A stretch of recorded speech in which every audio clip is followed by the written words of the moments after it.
ఈ సంవత్సరం miss world పోటీలు మనకన్నే అవుతున్నాయి ఎరికే కదా. తెలంగాణ జరూర్ ఆనా అనే స్లోగన్ తోటి ఈ పోటీలకు జోర్దార్ ఏర్పాట్లు చేసింది తెలంగాణ గవర్నమెంట్. ఇప్పటికే బయటి దేశాల నుంచి వచ్చిన అందగత్తెలను రోజుకో కాడికి తీసుకుపోయి మన చరిత్ర, సంస్కృతి, సాంప్రదాయం, కట్టు బొట్టు అన్ని చూపెడుతున్నారు. కొంతమందిని ములుగు జిల్లాలో ఉన్న రామప్ప గుడికి తీసుకువేండ్లు. అక్కడ వాళ్ళు చేసిన పని మీద బీఆర్ఎస్, కాంగ్రెస్ పార్టీల నడుమ ఒక కొత్త పంచాయతీ షురువైంది. అదేందో చూడుండ్రి. మిస్ వరల్డ్ పోటీల పాల్గొనేందుకు బయటి దేశాల నుంచి వచ్చిన కంటెస్టెంట్లను తెలంగాణ రాష్ట్రం అంతా తిప్పి చూపించే ఏర్పాట్లు చేసింది గవర్నమెంట్.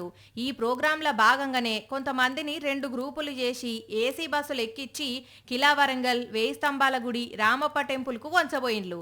వాళ్ళ కోసం ధూమ్ధామ్ ఏర్పాట్లు చేసిండ్లు.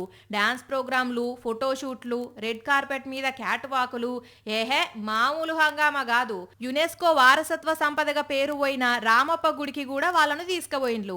అక్కడ వాళ్ళను వరుసగా కూసుండబెట్టి పాదాల కాడ తాంబాలాలు పెట్టి చెంబులతోని నీళ్ళిచ్చి కాలు కడుక్కోమన్నారు. కడుక్కున్నాక తువ్వాలిచ్చి దుడుచుకోమన్నారు. ఇక ఇది చూడంగానే బీఆర్ఎస్ పార్టీ వాళ్ళు అందుకున్నారు. అదేం పద్ధతయ్యా, ఈ గవర్నమెంట్కి ఏమన్నా దమాకున్నదా? మిస్ వరల్డ్ కంటెస్టెంట్లను కూసుండబెట్టి వాళ్ళ కాళ్ళు కడిగిచ్చుడేంది, తుడిపిచ్చుడేంది అని బొబ్బ షురు చేసిండ్లు. ఇట్లా చేసి తెలంగాణ ఆడబిడ్డలను అవమానిస్తారా అని సోషల్ మీడియాలో గాయి చేసిండ్లు. రేవంత్ రెడ్డి మతిస్థిమితం కోల్పోయిండు అని కేటీఆర్ సార్ కూడా ట్వీట్ చేసిండు. ఆపుర్రి మీలొల్లి, ఇంటికెవలన్నా చుట్టాలు వస్తే కాళ్ళు కడుకునేందుకు నీళ్ళియమా? అట్లనే రామప్ప దేవుడిని దర్శించుకునే కంటెస్టెంట్లను కాళ్ళు కడుక్కోమని నీళ్ళిస్తే దాన్ని సుత రాజకీయం చేస్తారా అని కాంగ్రెస్ పార్టీలు కౌంటర్ ఇచ్చిండ్లు.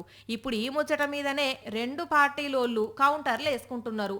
ఓర్వలేక రకరకాల కామెంట్ చేస్తారు. అధికారం పోయిన తర్వాత ప్రజలు గుర్తుకొస్తారు, అధికారం పోయిన తర్వాత నీకు ఆత్మగౌరవం గుర్తుకొస్తుంది. ఎవల లొల్లి వాళ్ళదే అన్నట్లున్నది కథ.